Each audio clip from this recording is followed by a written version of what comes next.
Bien, hermanos, muy buenos días a cada uno de ustedes en esta mañana. Buenos días.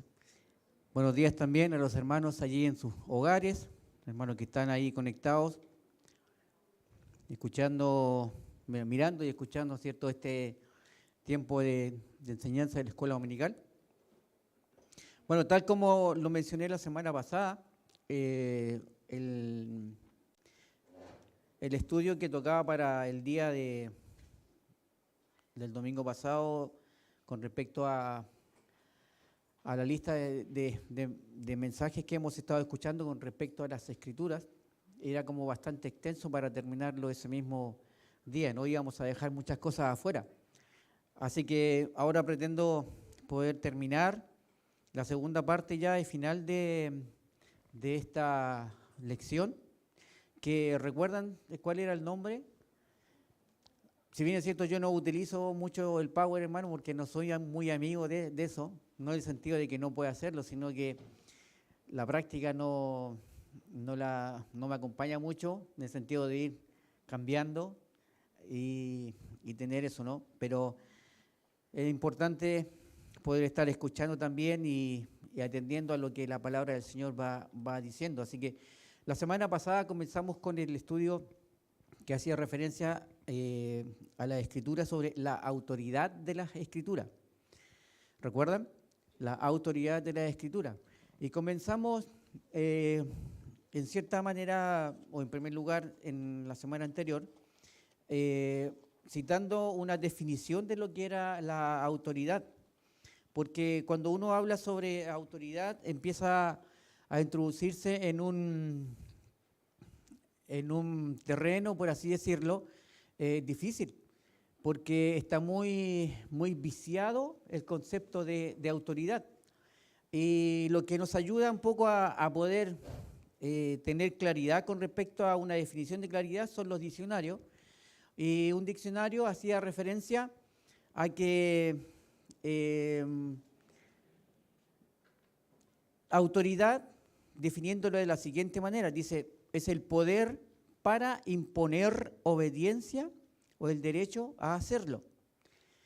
Derecho a tomar o a aplicar una decisión final. Y recuerda que ahí hacíamos referencia también la semana pasada de que en el Nuevo Testamento se hacía mención a un sustantivo que hace clara mención de lo que es esta palabra, que es autoridad, que esa palabra es nombrada exousia, que transmite, ¿cierto?, la misma idea que acabo de mencionar con respecto a la definición que estaba dando el diccionario, que es poder ejercido por gobernantes u otras personas en una elevada posición en virtud de su cargo.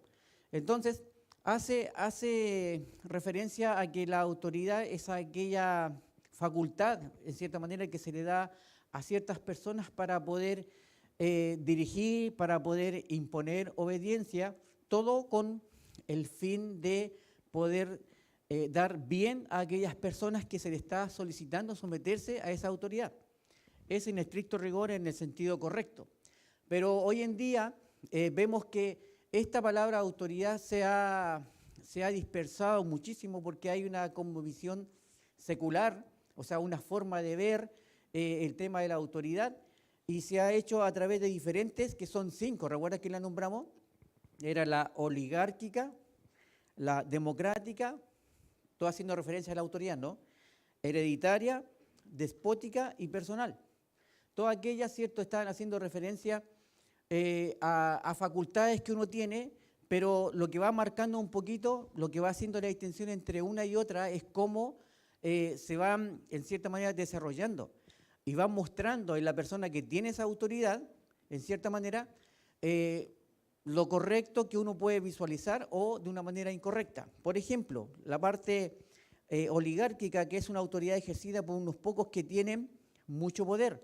Ya mencionamos, ¿cierto?, la realeza allá, ¿cierto?, en España, en esos lugares donde hay familias exclusivas que tienen una autoridad y ellos, ¿cierto?, gobiernan de una manera muy especial y van siguiendo, ¿cierto?, en orden de su familia. Entonces, esa es una autoridad oligárquica. La democrática, bueno, conocida de todos, ¿no? Es aquella autoridad que es ejercida por cada ciudadano de un país específico. Por ejemplo, acá en Chile, usted y yo tenemos, ¿cierto?, esa autoridad democrática de poder, en cierta manera, cuando hay elecciones, poder dar nuestro voto. Ahí se hace claro y se hace evidente esa autoridad. También aquella autoridad hereditaria, cuando nosotros recibimos ciertos bienes de un familiar, ¿cierto?, y por autoridad, por herencia, nosotros podemos tener derecho a obtener y hacernos posesión de aquellas cosas. También aquella despótica, es aquella autoridad que generalmente se caracteriza por aquellas personas que son extremadamente autoritarias, extremadamente, ¿cierto?, individualistas, al punto tal de llegar a tener, ¿cierto?, un gobierno como los que muchos nosotros hemos conocido, ¿no? Esos gobiernos que son totalmente autoritarios. ¿Cuál es la palabra que no me diré en la mente? Dictatorial, ¿cierto? Donde ellos dicen que la cosa es así, ellos lo ven así y es así, y tú puedes tener, ¿cierto?, una visión totalmente distinta, y el mundo entero tener una visión distinta, pero él lo ve así. Y aquí se hace lo que yo digo y esto es así y así. Y vemos un ejemplo en la Biblia, que si bien es cierto, todo esto es una visión secular, ¿no?, de la autoridad, pero vemos también cómo eso ha llegado a la iglesia. Y vemos ahí en el ejemplo, ¿se acuerdan en 3 Juan? ¿Cuál era el nombre de la persona que estaba liderando ahí? Diótrefes, ¿cierto? Esta persona le gustaba tener el primer lugar. Y recuerda que ahí Juan estaba escribiendo a Gayo y estaba exaltando la hospitalidad de él con respecto a personas, cómo él recibía hermanos que llegaban, ¿cierto?, y les brindaba amor. Y esta persona que estaba ahí como autoridad en la iglesia, que es Diótrefes, esta persona se enojaba a tal punto que les prohibía que hicieran aquellas cosas. Y si no lo obedecían, los expulsaba de la iglesia. Entonces, vemos que en el mundo cristiano, ¿cierto?, esta autoridad, pseudo autoridad delegada, ¿cierto?, se mal utiliza para fines personales. Entonces, es algo que necesitamos mirar también nosotros. Y lo otra, aquella última autoridad, aquella autoridad personal, obviamente que nos corresponde, ¿cierto?, a cada uno de nosotros. No en el sentido, ¿cierto?, de poder participar en las cosas generales, sino que también autoridad que yo tengo sobre mi vida, sobre las decisiones que voy tomando. Entonces, teniendo este punto de vista con respecto a la autoridad, cómo lo ve el mundo secular, necesitamos mirar, ¿cierto?, ahora de un punto de vista o de una cosmovisión bíblica, ¿qué es la autoridad? ¿De dónde viene la autoridad? Y la Escritura hace clara referencia, ¿no?, de que la autoridad comienza en nuestro Dios y termina en Él mismo. O sea, Él es la autoridad y fuera de Él no hay más nada. Y vimos 3 cosas que mencionaban, ¿cierto?, esto es importante. Con respecto, vamos a hacer una comparación, ¿no?, con respecto a la cosmovisión secular, a la cosmovisión bíblica, esos 5 puntos, dice que la autoridad original y la última reside en Dios y solamente en Él. Dice que Dios no heredó autoridad porque no había nadie para legársela. Segundo, Dios no recibió su autoridad, porque no había nadie para otorgarla. Dios no obtuvo su autoridad por el voto de nadie, haciendo una clara referencia a la democrática, ¿no? No había nadie para robarlo, entre comillas, o para votarlo, perdón. Dios no usurpó su autoridad, no había nadie a quien robársela. Y Dios no ganó su autoridad, ya era suya. Entonces, la Biblia se va a encargar, hermanos, de poder mostrarnos de que el origen, o sea, el principio de la autoridad y el fin de la autoridad radica en la persona de nuestro Dios.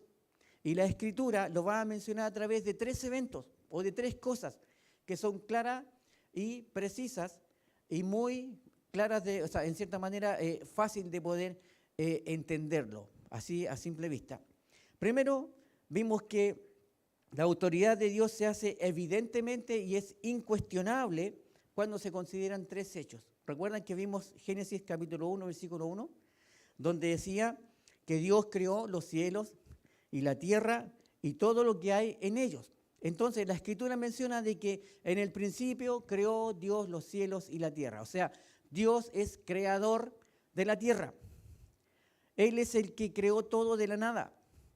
En el principio creó Dios los cielos y la tierra, al punto tal del versículo 26 del capítulo 1 dice, hagamos al hombre conforme a nuestra imagen, a nuestra semejanza. Ahí la Trinidad actuando, ¿cierto? Haciendo referencia también a que Dios no solamente creó el mundo, sino que también creó al hombre. Y algo más importante, un pasaje muy, muy lindo que está allí en Salmo capítulo 24, que es la segunda evidencia de la autoridad incuestionable de Dios según las Escrituras, que en el capítulo 24, versículo 1 dice, de Jehová es la tierra, ¿y qué más? Dice, y su plenitud, ¿y qué más? Y el mundo, y los que en él habitan. Clara referencia, ¿cierto?, de que Dios es el que creó todo. Segundo, de Jehová es la tierra y su plenitud y todo, ¿cierto? Y el mundo y los que en él habitan, porque él la fundó sobre los mares y la afirmó sobre los ríos.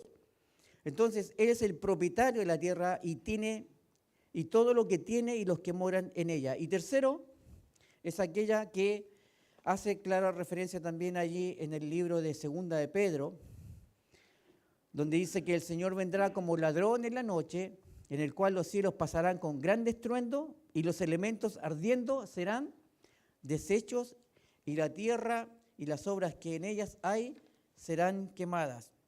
La tercera, instancia es que Dios va a destruir todo lo que existe. Él la creó, Él es dueño de todo lo que hay y Él va a destruir lo que creó. Eso habla, ¿cierto?, de su autoridad. Desde el principio hasta el fin. No hay más autoridad. Entonces, eso es algo que nosotros necesitamos, hermanos, entender y convencernos de que la Escritura está haciendo clara referencia, ¿cierto?, a que la autoridad es y proviene directamente de nuestro Dios. También hacía referencia de que con respecto a esa autoridad que le pertenece solamente a nuestro Dios como principio y fin de ella, Él durante el tiempo y en su plan ideado, ¿cierto?, Él ha delegado esa autoridad a personas.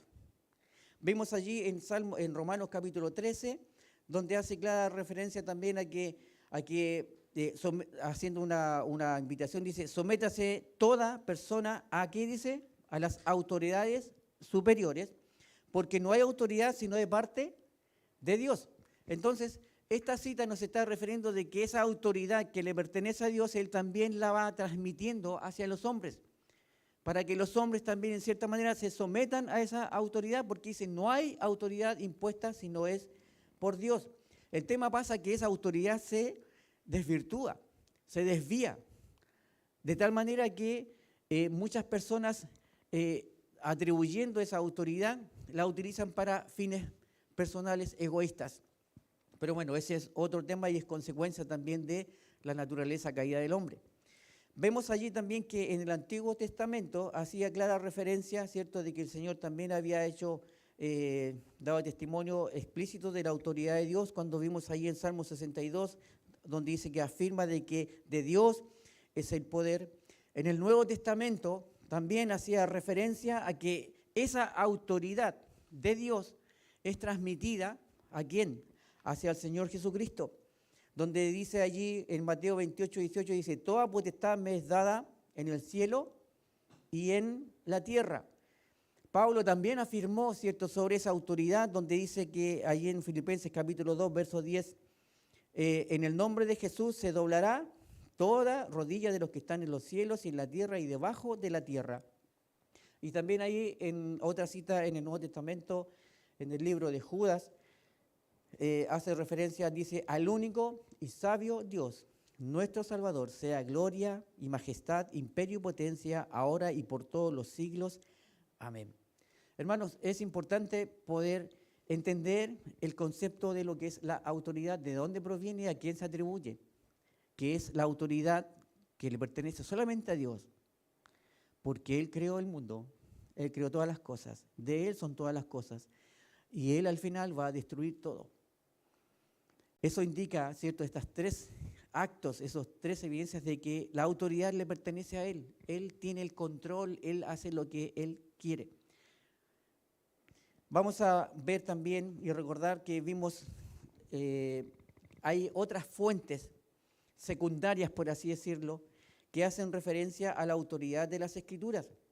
Vimos aquellas pruebas racionales, la autoridad de la Iglesia y el impacto existencial de la Biblia en el lector. Bien rapidito, las pruebas racionales son aquellas conclusiones que pueden alcanzarse observando el texto, o sea, la escritura misma, y los hechos también que se relatan en ellas.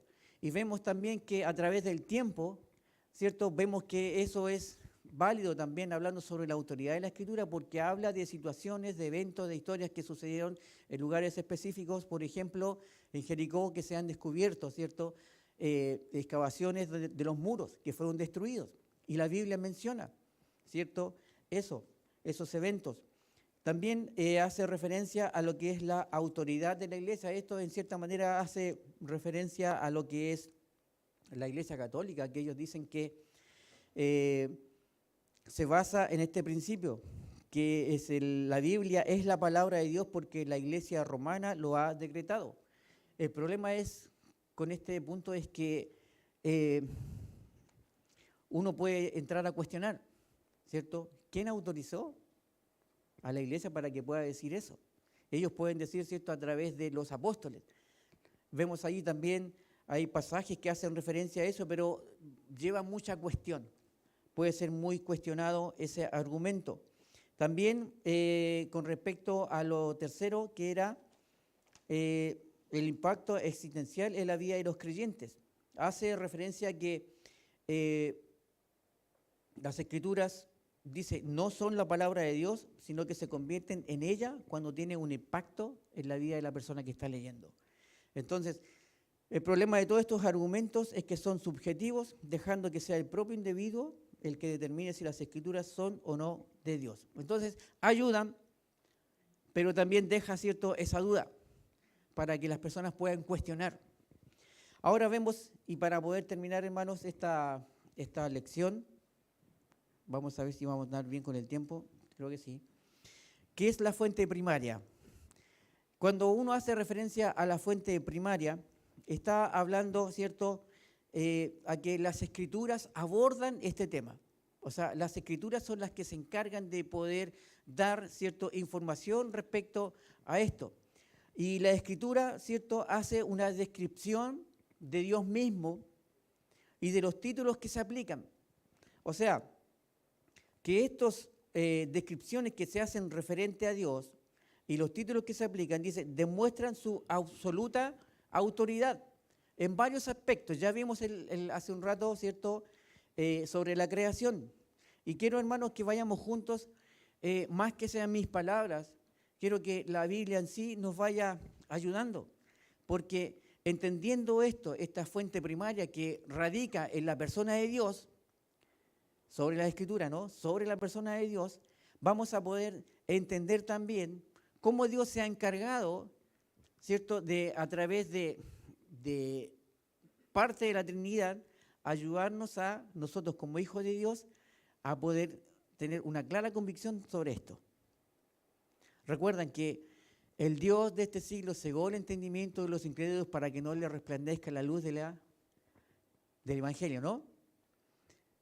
Entonces, vemos también de que el hombre hoy en día, a través de su naturaleza caída, se ha encargado con muchas fuerzas y ahínco de poder denostar esto y de poder, ¿cierto?, derribar este libro en el sentido de decir que no es la palabra de Dios, que fueron escritas por hombres, que es imposible. Y eso es entendible desde ese punto de vista, porque ellos, ¿cierto?, no tienen algo que nosotros tenemos. Hermanos, vamos a entrar de lleno en esto, por favor. Las Escrituras abordan, como mencioné, con frecuencia el asunto de la autoridad a través de las descripciones de Dios, ¿ya?, y los títulos que se le aplican en absoluta autoridad sobre su creación. Génesis 1:1 se le identifica como el creador. En el principio creó Dios los cielos y la tierra.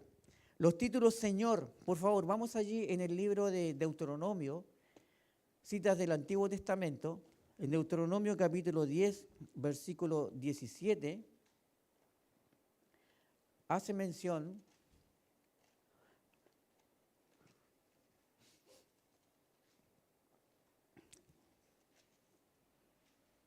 dice, porque Jehová vuestro Dios es Dios de dioses y Señor de señores, Dios grande, poderoso, temible, que no hace acepción de personas, ni toma cohecho. Nuevamente, versículo 17, porque Jehová vuestro Dios es Dios de dioses y Señor de señores. Cuando hace referencia a los títulos de Señor, está haciendo clara referencia también a lo que es el poder de Él a través de la creación y a través, ¿cierto?, de su propia persona. Dios Todopoderoso. Una alabanza que nosotros cantamos, ¿no? Ahí en el mismo libro de Génesis capítulo 17, versículo 1, son citas que son importantes para poder reafirmar esta verdad que la propia palabra va diciendo, dice Génesis 17, 1, era Abraham de edad de 99 años cuando le apareció Jehová y le dijo, yo soy el Dios Todopoderoso. Y fíjate lo que demanda esto. Él mismo está diciendo, yo soy el Dios Todopoderoso, creador del cielo y la tierra, de Jehová y la tierra y su plenitud y los que en él habitan, todas las cosas de él. ¿Y cómo debe andar el hombre? Dice, versículo, anda delante de mí y sé perfecto. Versículos que están haciendo clara referencia, ¿cierto? Como la persona de Dios como la fuente primaria de la autoridad. No solamente, ¿cierto?, hace clara referencia sobre su creación, sino que los títulos de Señor también allí lo mencionan, Dios Todopoderoso. Demuestran autoridad, poder sobre todas las cosas. Tercero, la naturaleza de Dios expresada por medio de sus atributos. Cuando nosotros estudiamos, ¿cierto?, la persona de Dios, vamos a descubrir, ¿cierto?, características, cualidades que le pertenecen solamente a Él. Y ellas hablan, ¿cierto?, de esta fuente primaria de autoridad para cada uno de nosotros. Por ejemplo, hace referencia a que Dios es el Dios eterno, inmortal y único. Por ejemplo, allí en la cita referente a esta afirmación en 1 Timoteo, capítulo 1, verso 17, 1 Timoteo, verso 1, 17,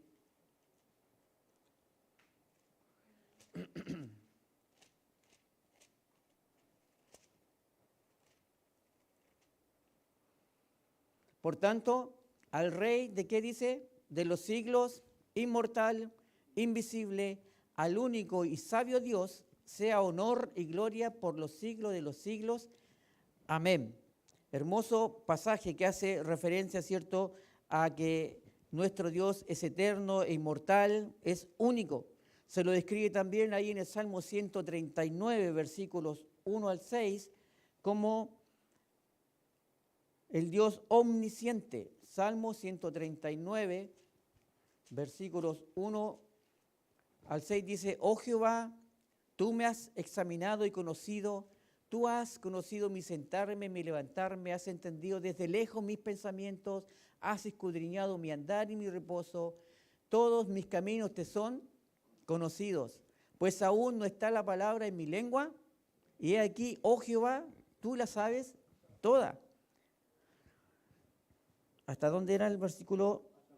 Versículo 6 dice, detrás y delante me rodeaste y sobre mí pusiste tu mano. Tal conocimiento es demasiado maravilloso para mí, alto es, no lo puedo comprender. Hermanos, los atributos de nuestro Dios expresan, ¿cierto?, su fuente primaria de autoridad. Dios es un Dios omnisciente, quiere decir que Él todo lo conoce. Y las palabras que se expresan allí, ¿cierto? En esa cita en el versículo 6 dice, tal conocimiento es demasiado maravilloso, decía el salmista. No lo puedo comprender. Salmos 135, ahí mismo, hace referencia a otro atributo sobre que es el omnipresente. 135, 5 dice, porque yo sé que Jehová es grande y el Señor nuestro mayor que todos los dioses. Omnipotente, perdón, haciendo referencia a la omnipotencia. Omnipresente, Salmo 139, versos 7 al 12, dice, ¿a dónde huiré de tu espíritu? ¿Y a dónde huiré de tu presencia? Si subiera a los cielos, allí estás tú. Y si en el Seol hiciere mi estrado, he aquí, allí tú estás. Si tomare las alas del alba y habitar en el extremo del mar, aún allí me guiará tu mano y me asirá tu diestra. Si dijere, ciertamente las tinieblas me encubrirán, aún la noche resplandecerá alrededor de mí. Aún las tinieblas no encubren de ti y la noche resplandece como el día, lo mismo te son las tinieblas que la luz. Vemos cómo Dios está presente en todo lugar. También su justicia, dice que Él es justo, Salmo 92, 15. Salmo 92, 15. Para anunciar que Jehová, mi fortaleza, es recto y que en Él no hay injusticia. Hermanos, los atributos de Dios, haciendo una mención muy, muy clara sobre esta fuente primaria de autoridad. Su persona directamente va hablando de que Él es el principio y el fin, y esa es la única autoridad que existe. Sus nombres, sus descripciones, sus características hacen clara referencia a que Él es el único Dios y sobre Él posa, ¿cierto?, toda autoridad. Habla también sobre su soberanía. En Salmo 89, 11, dice allí, tuyos son los cielos, tuya también la tierra, el mundo y su plenitud, tú lo fundaste. Dios es el Dios soberano. Él tiene el control y tiene el dominio sobre todas las cosas que nuestros ojos pueden ver. Sobre todo lo creado, sobre todo lo que existe, Dios está allí presente. Él tiene el control, Él tiene el dominio, porque Él es dueño de todo. Entonces, hermanos, se reafirman muchas veces esto, ¿no? Características de nuestro Dios. Su soberanía es sobre toda la creación, ahora y para siempre. Ahora, hermanos, fíjate que esto es importante. No sé si vamos siguiendo la idea de poder estar introduciéndonos en las Escrituras y poder ver a través de ella, de que, y repito nuevamente, hermanos, disculpen que repita tantas veces, pero la autoridad única es de Dios. No hay más. No hay más. La autoridad que nosotros vemos en este mundo se ha tergiversado con fines particulares para ciertos grupos, para ciertos beneficios. Pero la autoridad máxima hoy en día, y que atañe directamente, ¿cierto?, a la Escritura, a poder entender y convencernos de que este libro que tenemos en nuestras manos es la palabra de Dios, es porque esa autoridad sobre Dios es cuestionada. No es importante. Y vemos que es algo, en cierta manera, como normal. Ahora, fíjate que esta autoridad se le transmite al hombre por medio de la palabra de Dios y es un mensaje inalterable y autoritativo. Vamos a ver 3 citas. Deuteronomio capítulo 4, donde dice que esta autoridad se transmite al hombre por medio de la palabra. Deuteronomio, ahí en el Pentateuco, capítulo 4, verso 1 y verso 2. Fíjate lo que dice. Ahora pues, oh Israel, oye los estatutos y decretos que os enseño para que los ejecutéis y viváis y entréis y poseáis la tierra que Jehová, Dios de vuestros padres, os da. Aquí está haciendo, ¿cierto?, una mención importante, que Dios transmite esta autoridad y es un mensaje que no se puede alterar y es un mensaje autoritativo, o sea, Dios lo dice, Él lo está diciendo, no lo manda a decir con nadie, Él directamente lo dice, nuevamente dice, ahora pues, oh Israel, oye los estatutos que yo os enseño. ¿Para qué? Para que los ejecutéis y viváis y entréis y poseáis la tierra que Jehová, el Dios de vuestros padres, os da. Proverbios capítulo 30. Proverbios capítulo 30, versículos 5 y 6.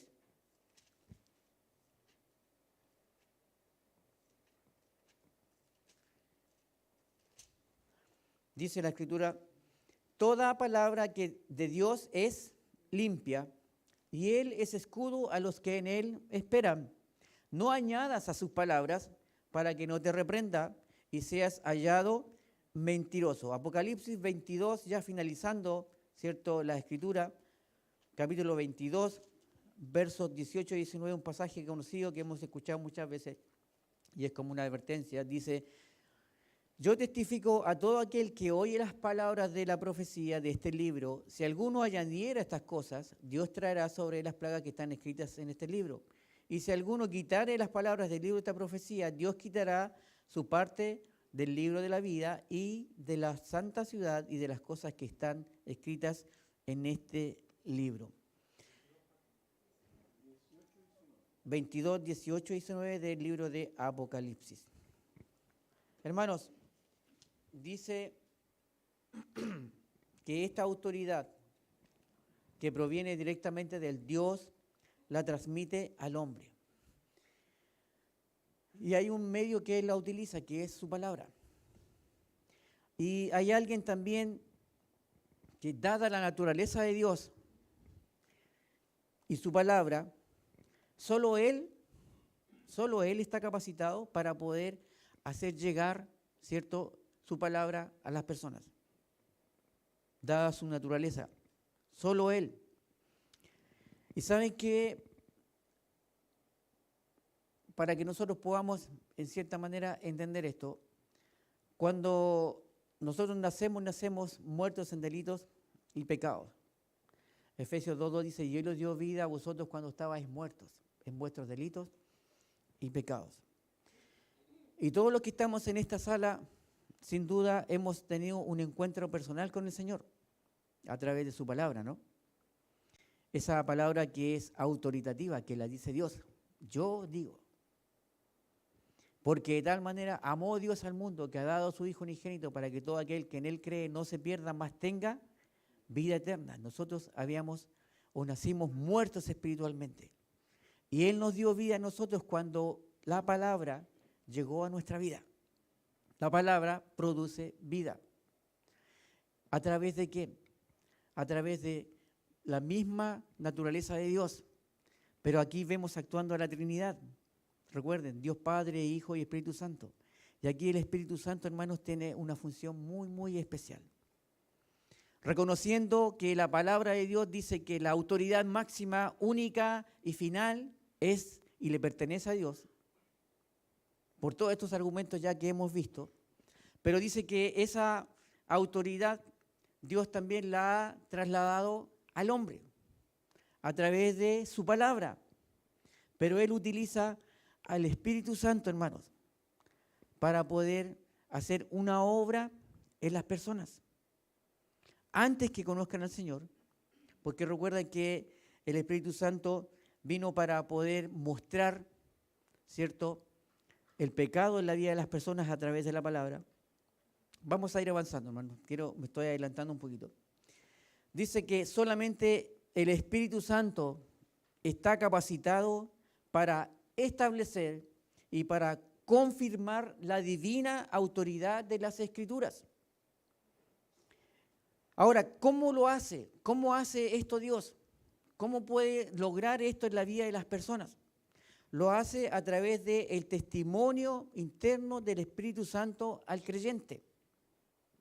Según la Biblia dice, el Espíritu Santo actúa a través de las Escrituras para ir confirmando la fiabilidad y nos da a nosotros, hermanos, la certidumbre de que las cosas son así.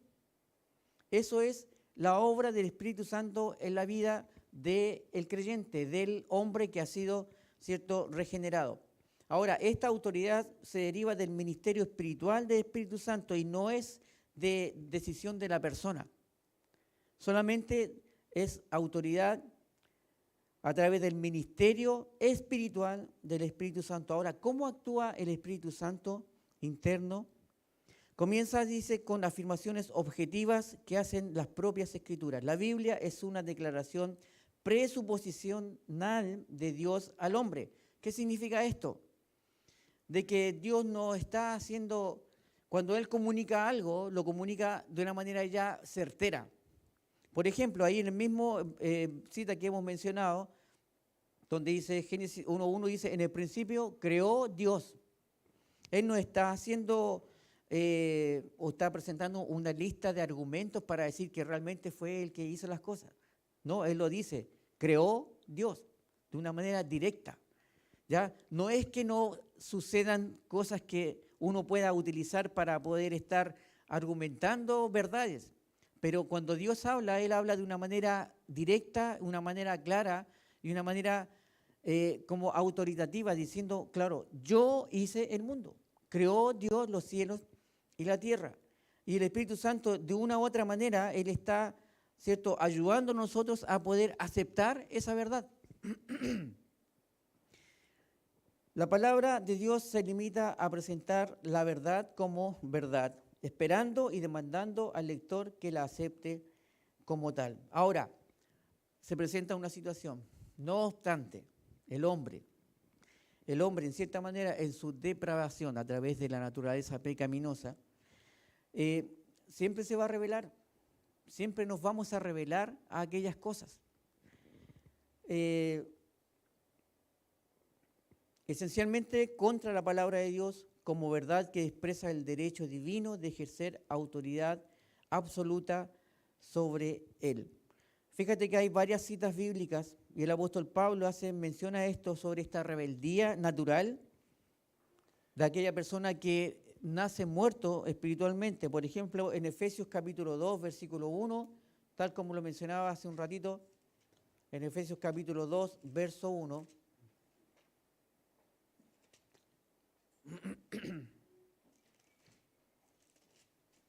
leo y dice, y Él os dio vida a vosotros cuando estabais muertos en vuestros delitos y pecados. Romanos, otra cita más, dando más argumentos sobre esto, sobre la rebelión que se produce en el hombre por su naturaleza. En Romanos capítulo 3, versos 10 al 18 dice, como está escrito, no hay justo, no hay ni uno, dice. No hay quien entienda, no hay quien busque a Dios. Todos se desviaron, a unos se hicieron inútiles, no hay quien haga lo bueno, no hay ni siquiera uno. Sepulcro abierto su garganta, con su lengua engañan, veneno de áspides hay debajo de sus labios, su boca está llena de maldición y de amargura, sus pies se apresuran a derramar sangre, quebranto y desventura hay en sus caminos, y no conocieron caminos de paz. No hay temor delante de Dios, delante de sus ojos. Citas, ¿cierto?, realmente claras, hablando sobre la condición del hombre natural. No hay ninguna persona, ¿cierto?, que busque a Dios, no hay quien entienda. Todos se desviaron haciendo lo que más bien le pareciera. Eso es ahora, habla lo que el apóstol Pablo está haciendo, menciona a la condición del hombre. Hay otra cita también que se menciona allí en Salmo capítulo 51, versículo 5, que es como referencial a esta cita que acabo de leer, en Salmos 51, 5. Es una declaración certera del salmista donde dice, he aquí, en maldad he sido formado y en pecado me concibió mi madre. La Escritura, ¿cierto?, haciendo una clara distinción de cómo es el hombre sin Cristo. Una persona que está muerta en delitos y pecados, una persona que no busca a Dios y obviamente se va a rebelar contra todo lo que sea, ¿cierto?, de Dios. Habla también de que su corazón está entenebrecido. Es un corazón que no se sujeta al corazón de Dios. Ahí en Romanos capítulo 8 menciona eso. Versículo 7 del capítulo 8 dice, por cuanto los designios de la carne, dice, son enemistad contra Dios, porque no se sujetan a la ley de Dios, ni tampoco pueden. Es algo que es totalmente difícil de que una persona que no conoce a Dios se sujete a las leyes de Dios, se sujete a su autoridad. Difícilmente, imposible. También dice que renuente a aceptar las cosas de Dios porque éstas solo se pueden percibir espiritualmente. Y esto es importante, hermanos. En el 1 Corintios capítulo 2, verso 14 dice, pero el hombre natural no percibe las cosas que son del Espíritu de Dios porque para él dice que son locura y no las puede entender. O sea, quizás a través de todo su esfuerzo jamás va a poder entender porque está en una condición totalmente opuesta. Él no va a poder percibir, ni siquiera percibir los olores como nosotros podemos, llegando a algún lugar, ¿cierto? Vemos allí, no sé, llegando entrando a la casa y sentimos el olor que ya está la señora cocinando, no puede percibir nada, o sea, ni siquiera ninguna cosa. Doy este ejemplo cotidiano, ¿no? No puede percibir nada. Y es más, para él son locura y no las puede entender. ¿Por qué? Porque estos se han de discernir espiritualmente. Entonces, ahora, ¿cómo Dios transmite esta autoridad? A través de su palabra. Si el hombre está en esta condición, bueno, el Espíritu Santo es el encargado de poder tomar la palabra, de poder hacerla llegar al corazón de las personas y producir una regeneración. Esa es la regeneración. Solamente la regeneración puede rescatarle por gracia de esta situación. Cuando el Espíritu Santo regenera a un pecador perdido, le imparte vida en un sentido espiritual. Juan capítulo 3, verso 3.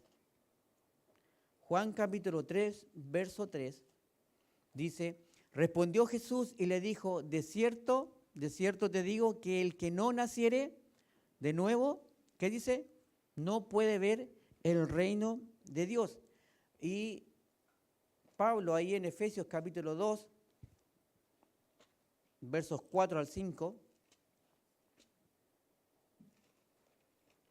Efesios 2, 4 al 5 dice, pero Dios, que es rico en misericordia, por su gran amor con que nos amó, aun estando nosotros muertos en pecados, dice, nos dio vida juntamente con Cristo. Entre paréntesis dice, por gracia sois salvos. Y juntamente con Él nos resucitó. Y ahí empieza a hablar, ¿cierto?, de muchas cosas que nosotros tenemos a través de la obra de Cristo. Aún estando nosotros muertos en pecado, nos dio vida juntamente con Cristo, por gracia sois salvos. Esta nueva vida, hermanos, que usted y yo hoy día estamos disfrutando, fíjense, hermanos, cómo hemos ido avanzando un poquito, he tratado de ser lo más claro posible, hablando sobre la autoridad, sobre los diferentes puntos de vista de la autoridad. Hemos estudiado la autoridad única, de cómo Dios va transmitiendo esa autoridad, cómo llega al hombre, quién es la persona que se encarga de poder darnos claridad sobre lo que dice la palabra, que es la obra del Espíritu Santo por medio de la regeneración. Y fíjate que en esa nueva vida que nosotros ya tenemos en Cristo y estamos en esta situación como hijos de Dios, como personas renacidas, la obra del Espíritu Santo, hermanos, en Efesios capítulo 1, versículo 12 y 13 creo que dice, en él también vosotros, habiendo oído la palabra de verdad, que es el Evangelio de vuestra salvación, dice que fuisteis sellados con el Espíritu Santo. O sea, es algo que nosotros necesitamos saber también, de que cuando tú y yo reconocimos a Cristo como nuestro único Salvador, el Espíritu Santo pasó a morar en nuestra vida, ¿cierto? Él tomó la palabra y nos convenció de pecado, de justicia y de juicio. Y en ese momento fuimos sellados con el Espíritu Santo y le pertenecemos a Dios. Dice que es las arras de nuestra herencia hasta la redención de la posesión adquirida. Entonces, el Espíritu Santo está morando en nuestra vida, hermanos, y eso es algo que usted y yo debemos saber. El Espíritu Santo, Dios mismo morando en nuestra vida, y Él tiene una función especial en este punto, porque Él va a darnos, ¿cierto?, esa iluminación. Él nos va a iluminar. Es la capacitación del Espíritu Santo para poder discernir sobre las Escrituras. Son de hecho la palabra de Dios. Primera de Juan capítulo 2, versículo 20. Primera de Juan capítulo 2, verso 20 dice: pero vosotros, dice, tenéis la unción del Santo. Cuando habla de la unción, habla de la persona de Cristo, del Espíritu Santo en nuestra vida. Dice, pero vosotros tenéis la unción del Santo y conocéis todas las cosas. Da por hecho de que ya conocemos las cosas. Por ende, hace mención de que el Espíritu Santo que está en nosotros nos ayuda para poder tener clara certeza de lo que este libro menciona es la palabra de Dios. Suficiente con eso. El Espíritu Santo nos va a ayudar a nosotros a poder ir conociendo de Dios, ir comprendiendo la palabra de Dios. Hace mención también allí en el versículo 27 del mismo capítulo, dice, pero la unción que vosotros recibisteis de Él permanece en vosotros. El Espíritu Santo vino para estar hasta cuando el Señor nos llame. El Espíritu Santo está haciendo una obra en nuestra vida y Él está morando en nosotros. El verso 27 dice, pero la unción que recibisteis de Él permanece en vosotros y no tenéis necesidad, fíjate lo importante que dice esto, hermano, de que nadie os enseñe. No tenéis necesidad de que nadie os enseñe. Esto no está diciendo de que las personas los pastores, los maestros, los que tienen el don, no pueden enseñar. Está haciendo una mención específica. Dice, no tenéis necesidad de que nadie os enseñe, así como la unción misma os enseña todas las cosas y es verdadera y no es mentira, según ella os ha enseñado, permaneced en Él. Permaneced en Él. Ya voy a ir finalizando, vamos llegando al final ya de esta lección. Quiero leer otra cita más en Juan capítulo 17, verso 17. Jesús afirmó que la Biblia es verdadera. Juan 17, 17.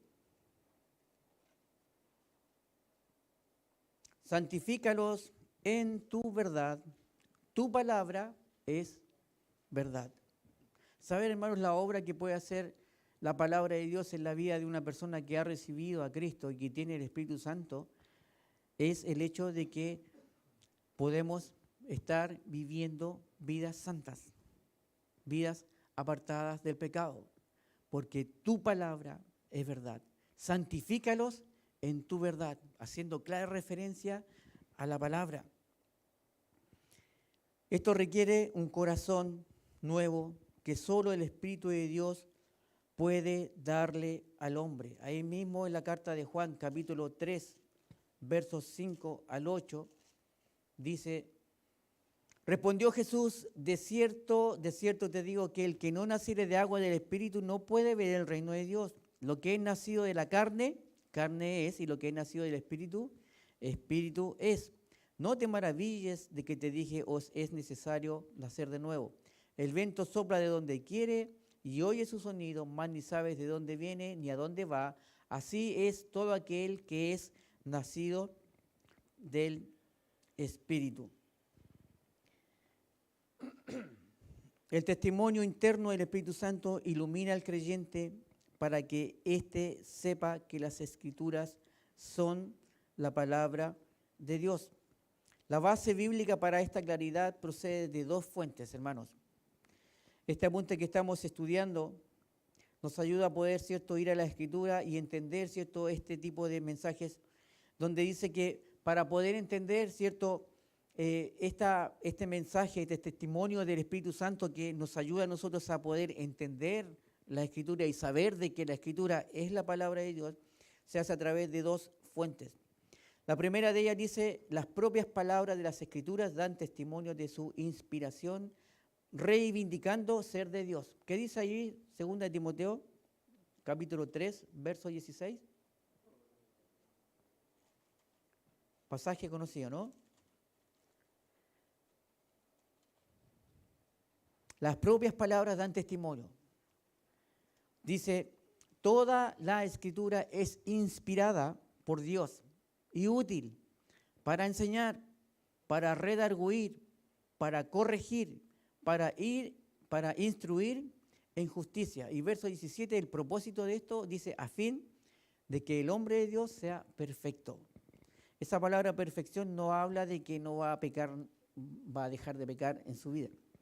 No habla de impecabilidad, sino que hace referencia al hecho de que vamos a estar como equipados, vamos a estar preparados, dice, a fin de que el hombre de Dios sea perfecto. Ustedes hacen o pueden recordar que en las películas, las guerras, ¿cierto? El soldado Ryan, como ellos estaban ahí luchando y corriendo, pero totalmente con mochilas, con un montón de cosas, unos pantalones pesados, corriendo, qué sé yo, porque ellos estaban totalmente ahí equipados, preparados para poder sacar una granada, para sacar un corvo, para sacar un montón de cosas. Tenían todo ahí, ¿cierto?, equipados. A esa hace referencia a esta palabra, donde dice, ¿cierto?, a fin de que el hombre de Dios sea perfecto, esté equipado, dice, enteramente preparado para toda buena obra. Eso es el primer argumento, ¿no? Que las propias palabras dan testimonio de su inspiración y que son de Dios. Segunda de Pedro, con este termino esta instancia que menciona acá. Segunda de Pedro, capítulo 1, 20 y 21, dice, ya destinados desde antes de la fundación del mundo, pero manifestados en los postreros tiempos por amor de vosotros, mediante el cual creéis en Dios, quien le resucitó de los muertos y le ha dado gloria para que vuestra fe y esperanza sean en Dios. La propia Escritura haciendo referencia a la autoridad que de ella procede. Y en segundo lugar dice, el dinámico poder del Espíritu Santo que aplica la verdad de las Escrituras. Lo da como fruto de una confiada certeza en la palabra. Primera Corintios capítulo 2, del versículo 4, leo algunas citas, dice, el apóstol Pablo así dice que, y haciendo referencia a que el poder del Espíritu Santo que aplica las verdades que vienen de la palabra de Dios. Primera de Corintios capítulo 2, versículo 4 dice, y ni mi palabra ni mi predicación fue con palabras persuasivas de humana sabiduría, sino con demostración del Espíritu y de poder, para que vuestra fe no esté fundada en sabiduría de los hombres, sino en el poder de Dios. Sin embargo, hablamos sabiduría entre los que han alcanzado madurez, y sabiduría no de este siglo, ni los príncipes de este siglo que perecen, mas hablamos sabiduría de Dios en misterio, la sabiduría oculta, la cual Dios predestinó antes de los siglos para nuestra gloria. Capítulo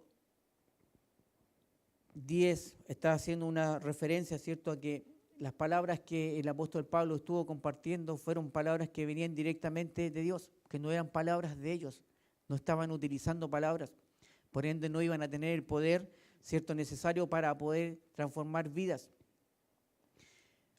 Juan capítulo 16,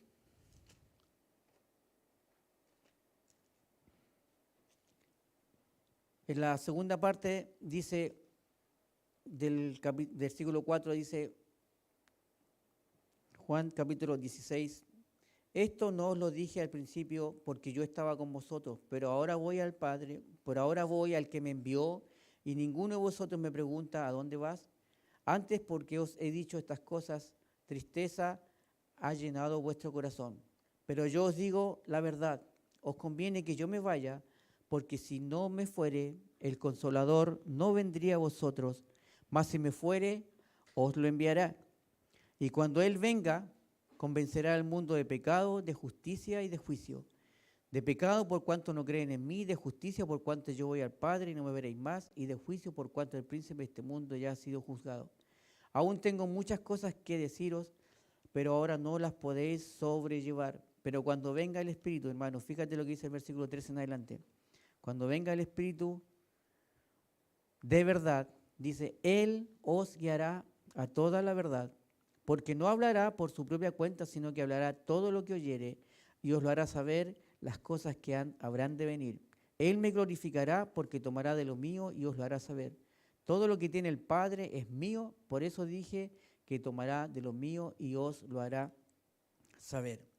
3 citas más y termino, hermanos, con esto a modo de conclusión.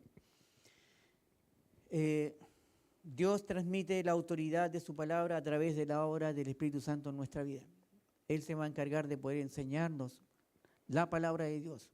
No nos va a enseñar cosas de Él, Él va a enseñar la palabra de Dios a través de darnos claridad y certeza de que lo que estamos leyendo es su palabra. Es la autoridad de Dios. Y hay algo importante que mencionaba aquí, que Él va a hacer, ¿cierto?, una obra, dice, pero si la fe de los que creen se debe a la obra del Espíritu Santo que lo ilumina y convence de pecado. Tenemos la bendita bendición, por así decirlo, redundando la palabra, de tener al Espíritu Santo en nuestra vida, hermanos. Y Él muchas veces se ve como imposibilitado de hacer una obra en nuestra vida. Y la obra específicamente de Él es ayudarnos a poder conocer más de Dios. Sin Él no podemos conocer a Dios. Él se va a encargar, ¿cierto?, de ayudarnos y de darnos, ¿cierto?, esa certeza de que todo lo que dice esta palabra es verdad y es de Dios. Vamos a conocer más a nuestro Dios. Y Él tiene una función vital en nuestra vida. Digo vital porque produce vida. Y es de poder enseñarnos, es de poder guiarnos, es de poder sostenernos, es de poder convencer a las personas que están escuchando por primera vez la palabra de pecado, de justicia, de juicio. Él también nos va a enseñar aquellas cosas grandes de Dios. Nos va a dar certeza de que estamos en el verdadero. Y Él quiere hacer una obra. Estando persuadido de esto, que comenzó en vosotros la buena obra, la va a perfeccionar hasta el día de Cristo, dice el apóstol Pablo a los hermanos allí en Éfeso. Pero una de las cosas que nosotros necesitamos hacer es estar llenos del Espíritu. Y la llenura del Espíritu Santo no es algo místico. La Escritura nos dice que la llenura del Espíritu Santo es algo que el creyente hoy en día necesita de una manera imperativa. Estar llenos constantemente del Espíritu. ¿Y cómo estamos llenos del Espíritu Santo? No cuando hablamos y nos vamos en éxtasis. No es crítica. Eso no es estar en el Espíritu. Eso es irse.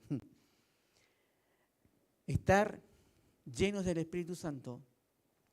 Por favor, vamos allí a Efesios. Con esto ya termino. Efesios capítulo 5, verso 18 y 19. No os embriaguéis con vino, en lo cual hay disolución, antes bien sed llenos del Espíritu. No dice cómo, pero dice que necesitamos ser llenos del Espíritu. Hemos estudiado de que el Espíritu Santo está morando en nuestra vida y hemos estudiado también de que el Espíritu Santo utiliza la palabra para poder guiarnos. No hay otro medio, la palabra de Dios, porque esta es la autoridad inicial y final para nuestra vida. Hemos estado estudiando sobre eso. La autoridad final es Dios y Dios se revela a través de su Escritura y Dios utiliza al Espíritu Santo en la vida del creyente para poder enseñarle las cosas que son de Él.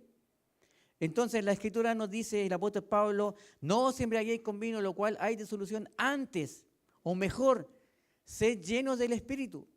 Y habla de las consecuencias de ser lleno del Espíritu Santo, hablando entre vosotros con salmos, con himnos, cánticos espirituales, cantando y alabando al Señor en vuestros corazones, dando siempre gracias por todo al Dios y Padre en el nombre de nuestro Señor Jesucristo. Someteos unos a otros en el temor de Dios. ¿Qué tipo de vida es esta? Es una vida guiada por el Espíritu Santo. Es una vida que es alimentada por la palabra de Dios. La palabra de Dios es la autoridad para nuestra vida y nos va a decir lo que necesitamos hacer. Y el Espíritu Santo nos va a convencer de eso, nos va a iluminar, nos va a ayudar a entender. ¿Y sabe cómo podemos ser llenos del Espíritu Santo? No solamente, ¿cierto?, están en comunión, ¿cierto?, con los hermanos, que es una demostración, una consecuencia de eso, sino que ahí en el mismo libro de Colosenses, capítulo 3, versos 16 y 17, dice algo similar. Pero dice, la palabra de Cristo more en abundancia, enseñando y exhortándoos unos a otros en toda sabiduría, cantando con gracia en vuestros corazones al Señor con salmos e himnos y cánticos espirituales. Muy parecido, ¿no?, a lo que dice Pablo ahí en Efesios. Pero aquí menciona también allá de algo más, dice que la palabra de Cristo more. Hermanos, para ser llenos del Espíritu Santo, la evidencia o cómo nos vamos a dar cuenta es cuánto tenemos de este libro en nuestra vida. Cuánto mora de su palabra en nuestra vida. Eso va a determinar la llenura del Espíritu Santo, no otra cosa. Solamente la Escritura. Y esa es función de Él, de poder ayudarnos a que cuando nosotros entendamos y nos sometamos, ¿cierto?, a la autoridad de Dios, de poder conocerle, tal como decía ahí en el Antiguo Testamento, inquirir en la ley de Dios para que te vaya bien. Consejos claros, puntuales, también para nosotros hoy en día. La palabra debe morar en abundancia para ser lleno del Espíritu Santo, para poder transformar nuestras vidas conforme a la voluntad de Dios. Ahora, el libro de Efesios, capítulo 4, verso 30, dice algo negativo, o sea, lo contrario. Antes de ser llenos del Espíritu Santo, la palabra de Cristo more en abundancia. Recuerda que el Espíritu Santo está en nuestra vida, repito ya lo que ya he dicho, el Espíritu Santo va a tomar la palabra que está morando, nos va a transformar, va a ir haciendo una obra, Dios se va a ir reflejando en nuestra vida, vamos a ir haciendo la voluntad de Dios, pero hay, ¿cierto?, tenemos que ser conscientes en cierta manera de que aún nosotros vivimos con una naturaleza pecaminosa. Y esa naturaleza pecaminosa se va a querer revelar. Por eso también nosotros nos rebelamos, hermanos. Aunque somos hijos de Dios, nos seguimos rebelando contra Él. Y muchas veces, a veces nosotros dudamos de lo que dice acá. Y es verdad, dudamos de lo que dice acá. ¿Por qué? Porque la palabra de Dios no está morando en nuestra vida. El Espíritu Santo no va a hacer una obra fuera de la palabra de Dios. Entonces, a veces nos rebelamos y es por nuestra condición caída. Y hay una referencia muy clara sobre esto, donde el apóstol Pablo dice, capítulo 4, verso 30 de Efesios, dice, y no contristéis al Espíritu Santo de Dios, con el cual fuisteis sellados para el día de la redención. Cuando usted y yo recibimos a Cristo, el Espíritu Santo pasó a morar en nuestra vida. Y de ahí en adelante Él está con nosotros y tiene una función que cumplir. Pero a medida que nosotros vamos sometiéndonos a la autoridad de Dios, que es la Biblia, el Espíritu Santo va a ir haciendo una obra. Pero sabe que muchas veces nosotros, en nuestra rebelión, en nuestra naturaleza caída y por no estar en la palabra, damos lugar al pecado en nuestra vida. Y eso significa que nosotros estamos contristando al Espíritu Santo, que tiene una función específica en nuestra vida, que es transformarnos a la imagen. Y dice, y no contristéis al Espíritu Santo de Dios, con el cual fuisteis sellados para el día de la redención. Contristar, o cuando me enseñaron este versículo hace muchos años atrás, significa como obligar al Espíritu Santo a cohabitar con el pecado. Si bien el Espíritu Santo en el Hijo de Dios nunca va a salir, pero puede ser apagado. No va a tener una función porque estamos lejos de la palabra y el Espíritu Santo no va a hacer mucho. No es porque no tenga el poder, es porque nosotros no estamos haciendo y no nos estamos sometiendo a la autoridad máxima, divina, única, que es nuestro Dios a través de su palabra. Hermanos, son estudios muy, muy especiales, muy largos, muy profundos, pero deseo que el Señor pueda obrar en nuestra vida, que podamos asimilar este alimento que el Señor nos está dando y que nos dispongamos también a nosotros a someternos bajo su autoridad. Y el hecho de someternos bajo esa autoridad va a producir bendición a nuestra vida. Hermanos, necesitamos defender la Escritura, pero si no la conocemos difícilmente lo vamos a poder lograr. Vamos a orar, hermanos, y dar gracias al Señor. Padre, muchas gracias por este tiempo. A veces, Señor, falta el tiempo para poder expresar con mayor claridad, con profundidad, Señor, lo que es su palabra. Y también estamos muy limitados también a poder entender quizás, Señor, tus grandes verdades. Pero te pedimos, Señor, que el Espíritu Santo, tal como su palabra nos enseña, nos ayude a poder entender estas cosas que son tuyas, estas profundidades de su persona. Y ayúdanos, Señor, para que sean de bendición para nuestra vida, en primer lugar. Y de esa manera, Señor, poder estar capacitados, estar prestos, Señor, para poder defender nuestra fe. Pero una de las cosas importantes, Señor, es que hemos aprendido a que por más que nosotros podamos entender, Señor, y tratar de convencer a personas sobre verdades profundas de la Biblia, a personas que no te conocen, Señor, ellos no van a entender. Lo que ellos necesitan es entender, Señor, tal como dice tu palabra, es que ellos son pecadores, que necesitan de Cristo. Y después el Espíritu Santo, Señor, va a hacer una obra de transformación en la mente y en el corazón de cada persona, como lo está haciendo hoy en día en nosotros. Gracias, Señor, por su amor, por tu bondad, y permítenos, Señor, seguir aprendiendo más de ti. En Cristo Jesús oramos. Amén.